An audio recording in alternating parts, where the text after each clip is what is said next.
Бул прокуратура Кыргызстан элин тонап бүтө турган болду. Бүт келген маселелердин баары генеральныйга баргандан кийин сазга киргенде алып туруп жок болуп кетип атат. Эмнеге мындай кылып туруп кыргыз элине мамиле болуп атат? Келиңиздер, талкуулайлы, аркага кайтарайлы, шашпайлы буну.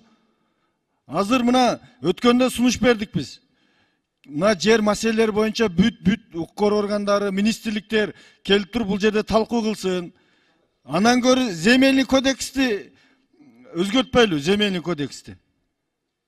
Ошонон көрү. Азыр мына коомчулукта айтып атасыңар, прокурорлорго 21 миллион неге беребиз деп. Неге берет элек? Ушундай кылып туруп депутатский комиссия чакырган жерге барбаган үчүн берип атабыз. Кыргыз элини тоногон үчүн берип атабыз. Мыйзамсыз жерлерди саткандардын үстүнөн крышевать эткен үчүн берип атабыз да, туурабы?